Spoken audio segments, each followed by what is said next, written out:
सभी को नमस्कार।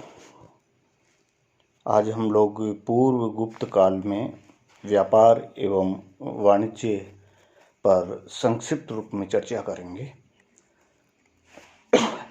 पिछली कक्षा में हमने पूर्व गुप्त काल से संबंधित शिल्प एवं व्यवसाय की बात की थी। आज हम उसी कड़ी को आगे बढ़ाते हुए व्यापार एवं वाणिज्य के ऊपर चर्चा करेंगे। ऐसा माना जाता है, ये इतिहासकार ये कहते हैं कि पूर्व गुप्त काल में जो आर्थिक विकास जो हुआ, आर्थिक संपन्नता जो आई, समृद्धि जो आई, उसकी पृष्ठभूमि मौर्य काल में तैयार हो चुकी थी और उसी के परिणाम स्वरूप एक अपूर्व विकास हुआ, अभूतपूर्व विकास हुआ, आर्थिक समृद्धि भारत में आई। उसके लिए मौर्य काल में ही आंतरिक यातायात के साधनों एवं मार्गों का विकास हो चुका था और मौर्य काल में एक बहुत बड़ा राजमार्ग पाटलिपुत्र से तक्षशिला तक के मार्ग का निर्माण हो चुका था। पाटलिपुत्र का मतलब था पूर्वी भारत से उत्तर पश्चिमी भारत तक्षशिला तक जोड़ने का काम किया गया। दूसरा जो महत्वपूर्ण जो कारण दिखाई देता है हमें तत्कालीन समय में, वो नगरीकरण दिखाई देता है। अनेक नगरों का क्रम से धीरे धीरे विकास हुआ। इस दौरान बहुत सारे सामाजिक बदलाव हुए और उन सामाजिक बदलावों की राज्य की भूमिका और उसके साथ साथ में व्यापारिक गतिविधियों को बढ़ावा देना, इन सब बातों को देखते जब हम हैं तो हमें आर्थिक संपन्नता क्यों आई वो समझ में आती है। कृषि का उत्पादन और उसमें भी अतिरिक्त उत्पादन होने लगा। एक प्रकार से कृषि उत्पाद अपने आप में व्यापार की वस्तु बन गया था। कुषाण साम्राज्य जब भारत में आया तो कुषाण साम्राज्य शांति व्यवस्था लेकर आया। ये भी एक बहुत बड़ा कारण था। जिस राज्य में शांति व्यवस्था कायम हो जाती है वहाँ चहुमुखी विकास होना स्वाभाविक है और इसका श्रेय कुषाण शासनकाल को दिया जा सकता है, क्योंकि किसी भी साम्राज्य की स्थिरता वहाँ के व्यापार एवं वाणिज्य के विकास में काफ़ी हद तक सहायक होती है और ये हमें गुप्तों से पहले कुषाण साम्राज्य में देखने को मिलता है। विशेषकर कनिष्क का जो शासनकाल है उसके संदर्भ में हम बात कर सकते हैं। मौर्योत्तर युग की जब हम बात करते हैं तो हमें साहित्य में व्यापारियों के दो वर्ग दिखाई देते हैं। एक को वणिक कहा गया है। वणिक वर्ग जो था वो एक स्थान पर बैठकर विक्रय करने वाले लोग थे और दूसरा जो वर्ग हमें मिलता है वो सार्थ मिलता है। सार्थ का मतलब होता है कि सार्थ बनाकर चलने वाले व्यापारी, समान अर्थ में पूंजी लगाकर व्यापार करने वाले लोग, एक स्थान से दूसरे स्थान पर माल लाने तथा ले जाने वाले लोग सार्थ कहलाते हैं और यही सार्थ आगे सार्थिक और सार्थवा कहलाया। सार्थवा का मतलब काफिले से हुआ, एक ऐसे समूह से हुआ जिसमें बहुत सारे व्यापारी संयुक्त रूप से सामान या विक्रय की सामग्री एक स्थान से दूसरे स्थान तक ले जाते थे। बौद्ध साहित्य और विशेषकर उसमें भी मिलंदपनों से हमें इस प्रकार की जानकारी तत्कालीन समय के बारे में मिलती है। तत्कालीन समय में पुष्कलावती जो शहर था वो व्यापार और विनिमय का प्रमुख केंद्र था, स्थान था। विनिमय से लेना का मतलब है लेन देन करने के लिए, व्यापारिक स्थल के रूप में स्थापित हो चुका था और भारत के जितने भी राजमार्ग थे वो सब यहाँ आके मिलते थे पुष्कलावती में। और पुष्कलावती से एक मार्ग पामीर के पठार तक जाता था और वो आगे चलकर बैक्टीरिया तक जाता था। बैक्टीरिया में जो सामान पहुँचता था वो मलेशिया और यूरोप तक आगे की चेन बनाता था। भारत और बैक्टीरिया के मध्य व्यापार होता था। ये चीनी स्रोत भी इस बात के संकेत देते हैं। और कुषाणों के शासनकाल में जो समृद्धि आई उसका मूल कारण था कि सिल्क मार्ग पर कुषाण शासकों का आधिपत्य था, जिसकी वजह से कुषाण शासन के दौरान आर्थिक समृद्धि उन्नति की ओर अग्रसर हुई। हम बहुत सारी चीज़ देखेंगे। एक इस शासनकाल के दौरान 200 ईसा पूर्व से 300 ईस्वी के मध्य का जो काल है उसमें सिक्कों का बहुप्रचलन आया। प्रारंभ में भारत में जो सिक्के बने, विशेषकर 7वीं शताब्दी से लेके मौर्यों तक, उनको हम लोग पंचमार्क या आहत सिक्कों के नाम पे जानते हैं। उनके ऊपर हमें लेख नहीं मिलता, ठप्पे मारकर कुछ चिन्ह, राज्यों के चिन्ह अंकित किए जाते थे। लेकिन 200 ईसा पूर्व से 300 ईस्वी के मध्य इस प्रकार की मौद्रिक व्यवस्था भारत में आई जिनके ऊपर लेख लिखा जाने के लिपि युक्त लेख हमें मिलने लगे। कलात्मक मुद्राएं प्रचलन में आई जो विनिमय का आधार बनी, लेन देन का मूल आधार बनी। भारत में ईरानी सम्राट डेरियस द्वारा इस प्रकार के कलात्मक सिक्के चलाए गए। उसके बाद में उस कलात्मकता को अडॉप्ट किया कुषाण शासकों ने। कुषाणों से पूर्व डेरियस द्वारा चलाया गया।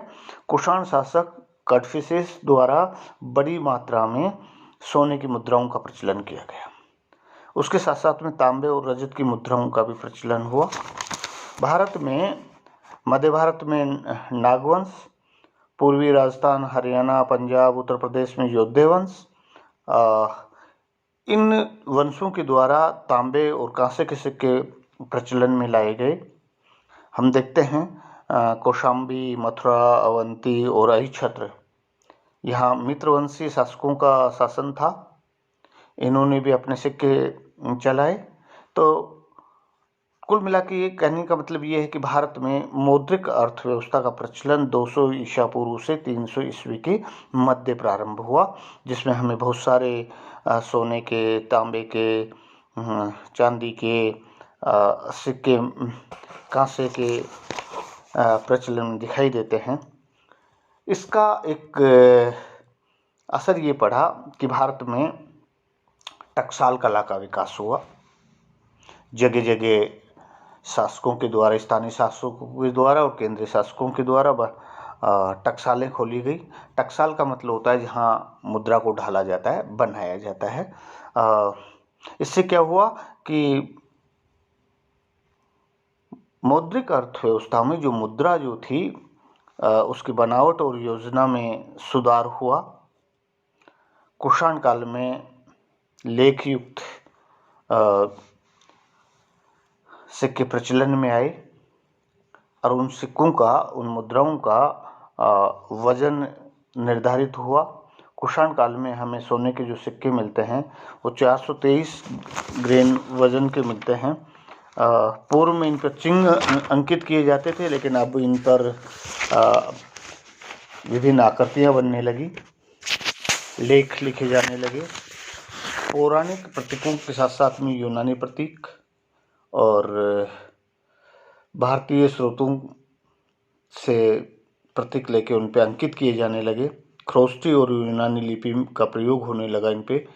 अर्थात कहने का मतलब ये है कि लेख युक्त मुद्रा प्रचलन में आई और ये मुद्राएं कलात्मकता को लिए हुए थी। गोलाकार, हम यूँ कह सकते हैं कि सांचे में ढाल के बनाई गई हैं और विनिमय में मुद्राओं का नियमित उपयोग होने लगा। तो ये मौद्रिक अर्थव्यवस्था में मुद्रा का महत्वपूर्ण योगदान था भारत की समृद्धि के लिए। तीसरा जो महत्वपूर्ण कारण हमें दिखाई देता है वो नगरीकरण दिखाई देता है। 200 ईसा पूर्व से 300 ईसा पूर्व के मध्य में, 300 ईस्वी के मध्य में नगरों में भारी वृद्धि हुई। हम देखते हैं उत्तर भारत क्या और दक्षिण भारत क्या, संपूर्ण भारतीय उपमहाद्वीप की अगर हम बात करें तत्कालीन समय में, तो हमें बहुत सारे नगर, बहुत सारी नई बस्तियां बसती हुई दिखाई देती हैं। लेकिन उनमें तक्षशिला एक ऐसा प्रथम नगर दिखाई देता है जो योजनाबद्ध तरीके से बसाया गया था। तक्षशिला के अलावा मथुरा, प्रतिष्ठान, टेर, भोग भोग भोगवर्धन, नासिक, कराड़, वैजयंती, धान्य कटक, विजयपुरी, जिसको हम लोग आजकल नागार्जुन कुंडा के नाम से जानते हैं, ये इन नगरों के साथ साथ में श्रृंगेरपुर, सोहगोरा, कौशाम्बी, अतरंजी खेड़ा, ये कुषाण काल में विकसित हुए। तो दक्षिण में टेर है, पैठन है, धान्य कोटक है, अमरावती, सोपारा, अरिकामेडू, ये सातवाहन काल के हैं, सातवाहन साम्राज्य के अंग थे। और इन क्षेत्रों के साथ में रोमन साम्राज्य से व्यापार होता था। इस बात के साक्ष्य हमें उत्खनन में भी मिलते हैं और साहित्य में भी मिलते हैं। बहुत सारे राजमार्गों का निर्माण हुआ, बहुत सारे राजमार्गों का विकास हुआ। हम देखते हैं कि मौर्य काल में वो प्रारंभ हुआ। पाटलिपुत्र से तक्षशिला ये प्रमुख राजमार्ग बना था। इसके अलावा हम देखते हैं कि तत्कालीन जनपदों के द्वारा राजमार्गों का रखरखाव किया जाने लगा। इससे क्या हुआ कि आंतरिक व्यापार बढ़ा। आंतरिक व्यापार मूलतः जलमार्ग के द्वारा होता था, नौकाओं के द्वारा होता था। हमें अर्थशास्त्र में नौ परिवहन के निरीक्षण करने वाले मंडल का वर्णन मिलता है, जो इस बात की पुष्टि करता है। उत्तर भारत से दक्षिण भारत को जोड़ने वाला एक राजमार्ग बना प्रतिष्ठान से श्रावस्ती तक। दक्षिणी पश्चिम को दक्षिण पूर्व से जोड़ने के लिए भृगुकुश से कौशाम्बी तक, ताम्रलिप्ति तक रास्ता जाता था। पूर्वी भारत को पश्चिमी भारत से जोड़ने के लिए पाटलिपुत्र से सिंध तक और चंपा से पुष्कलावती तक एक राजमार्ग बना। ऐसे ही भृगुकुश से पुष्कलावती तक, और ये रास्ता आगे बैक्टीरिया तक जाता था। इस प्रकार से 5 मुख्य राजमार्ग थे भारत में, जो आंतरिक व्यापार के साथ साथ में बाह्य व्यापार में अपना योगदान देते थे। इसके साथ में उसी समय बंदरगाहों का विकास भी हुआ, जो विदेशों से व्यापार में महत्वपूर्ण भूमिका निभाते थे। बारबेरिकम, पत्तल, भृगुकुश, सोपारा, कल्याण, इसके अलावा पारीपतन, वैजयंती और मुजिरिस, टिंडिस, कावेरीपत्तनम तथा अरिकामेडू, गंगासागर, मूसलीपट्टम, उड़ीसा में दंतपुर, ये मुख्य बंदरगाह थे उस समय, जिनके माध्यम से जो है व्यापार होता था। हम देखते हैं कि हमारे यहाँ से जो निर्यात की जाने वाली वस्तुएं थी, उसमें सूती वस्त्र, गोमेद, इंद्रगोप, मलमल, रेशम, ये मुख्य। इसके अलावा मसाले, ऊन, खालें, मणियाँ, ये निर्यात किए जाते थे।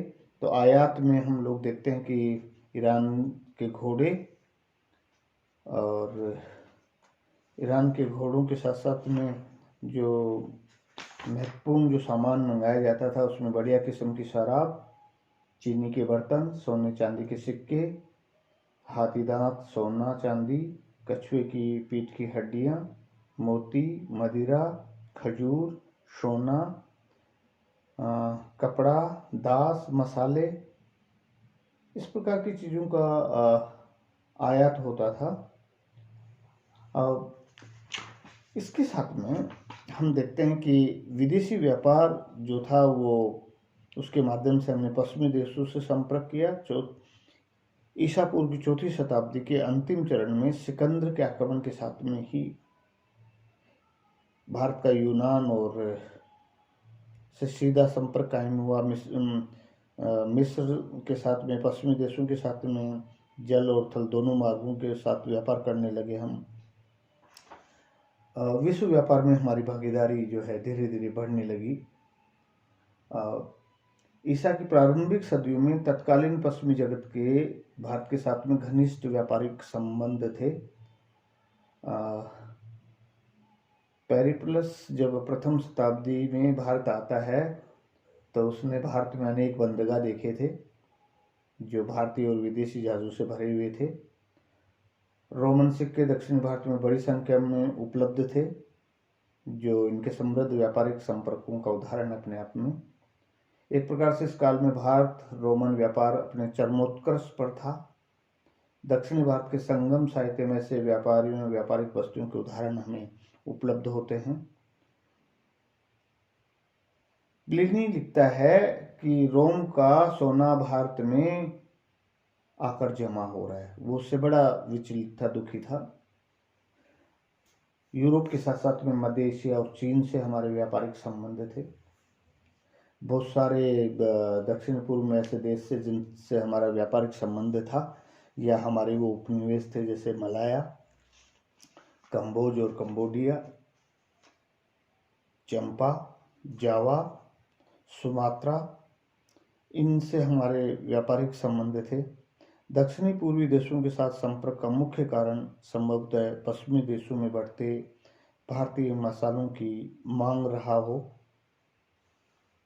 दूसरा कारण इन द्वीपों में श्रवण की उपलब्धता हो सकता है। भारतीय व्यापारी इन द्वीप मार्गों से होकर चीन तक व्यापार करते थे। ये व्यापार बाद की शताब्दियों में अधिक महत्वपूर्ण होता चला गया था। सुदूर द्वीप देशों में भारतवासी जाकर जब बस गए, धीरे धीरे उन पर अपना शासन कायम कर लिया। इन द्वीपों पर शायद भारतीय जहाज व्यापार हेतु गए होंगे, परंतु परिस्थितियों के अनुकूल होने से उन्होंने न केवल वहाँ अपने राज्य कायम किए, बल्कि वहाँ के लोगों को भारतीय संस्कृति के प्रभाव में भी ले आए। ऐसे ही हमारा संपर्क जो है श्रीलंका के साथ में हुआ। हम निष्कर्ष रूप में कह सकते हैं कि ईसा पूर्व की दूसरी शताब्दी से तीसरी शताब्दी ईस्वी के बीच भारत व्यापारिक एवं सांस्कृतिक दृष्टि से विश्व के केंद्र में अवस्थित था। इसके पूर्व में दक्षिण एशिया के देश और चीन थे तथा पश्चिम में ईरान और रोम के साम्राज्य थे। निसंदेह ये युग आर्थिक समृद्धि का युग था। व्यापारिक गतिविधियां शिखर पर थी। विदेशों में भारतीय वस्तुओं और उत्पादों की बढ़ती मांग को पूरा करने के लिए कृषि, उद्योग धंधों एवं व्यापार वाणिज्य में अत्यधिक प्रगति हुई। परिणाम स्वरूप दूसरे देशों से भारत में वृहद मात्रा में सोना चांदी का जबरदस्त आगमन हुआ। यदि इस युग को भौतिक समृद्धि का युग कहा जाए तो कोई अतिशयोक्ति नहीं होगी। इस युग की समृद्धि का विवरण हमें संस्कृत, पाली और तमिल साहित्य में मिलता है। पुरातात्विक अवशेषों से इसकी पुष्टि होती है। हम ये कह सकते हैं कि मौर्योत्तर काल में भारतीय व्यापार विश्व व्यापार से जुड़ गया था। इसके फलस्वरूप मुद्रा प्रणाली में विशिष्टता का समावेश हुआ। इसी युग में भारत सहित पश्चिमी जगत में सोने की मुद्राओं का प्रचलन हुआ। इस काल में बहुसंख्यक मुद्राओं की उपस्थिति न केवल भौतिक समृद्धि का प्रतीक है, बल्कि व्यापारिक गतिविधियों के विस्तार की भी परिचायक है। धन्यवाद।